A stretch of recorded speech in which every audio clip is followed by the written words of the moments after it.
घड़ी ने जैसे ही 11:59 से 12 बजे का समय छुआ, कमरे में फिर वही अजीब सन्नाटा छा गया।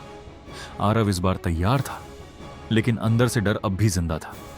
अचानक घड़ी से निकलती नीली रोशनी पहले से भी ज्यादा तेज हो गई। इस बार हवा नहीं चली, बल्कि समय जैसे थम गया। इस बार कुछ अलग है, आरव ने धीरे से कहा, और अगले ही पल वह फिर गायब हो गया। जब उसने आंखें खोली तो इस बार वह उसी पुराने किले में नहीं था, बल्कि एक उजड़े हुए, जले हुए महल के खंडहरों में खड़ा था। आसपास सब कुछ बर्बाद था। दीवारों पर काले निशान, टूटी हुई मूर्तियां और हर तरफ सन्नाटा। ये वही जगह है, लेकिन ऐसा कैसे? तभी पीछे से एक ठंडी आवाज आई, क्योंकि तुमने इतिहास बदल दिया। आरव ने मुड़कर देखा। वह वही बूढ़ा आदमी था, लेकिन इस बार उसकी आंखों में डर नहीं, बल्कि गुस्सा था। तुमने राजकुमारी को बचाया और उसी वजह से यह सब हुआ। आरव हैरान था। लेकिन मैंने तो अच्छा काम किया था। बूढ़ा जोर से हंसा। हर अच्छा काम सही समय पर ही अच्छा होता है।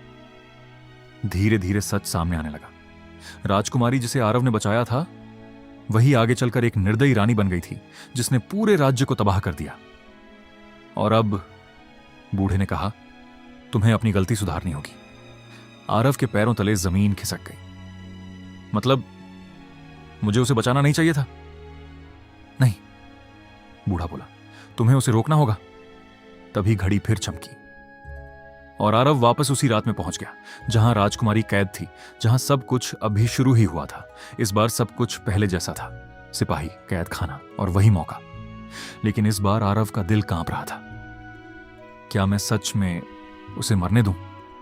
उसके मन में एक जंग चल रही थी। एक तरफ इंसानियत, दूसरी तरफ भविष्य की सच्चाई।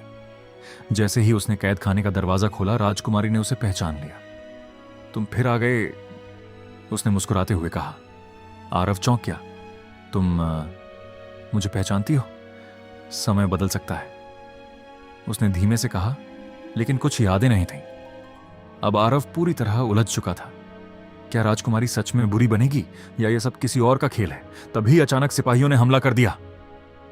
आरव ने राजकुमारी का हाथ पकड़ा और दोनों भागने लगे। लेकिन इस बार घड़ी काम नहीं कर रही थी। भागते भागते वे महल की छत पर पहुंच गए। नीचे सैकड़ों सैनिक खड़े थे। राजकुमारी ने आरव की तरफ देखा और कहा, सच्चाई जानना चाहते हो?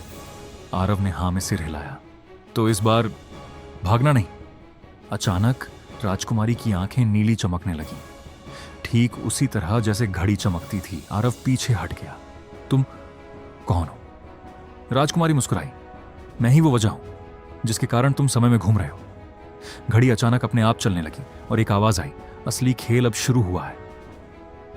आरव समझ गया, यह सिर्फ टाइम ट्रैवल नहीं था, यह एक जाल था और वह उसमें फंस चुका था। आगे क्या होगा? भाग 3 में जारी।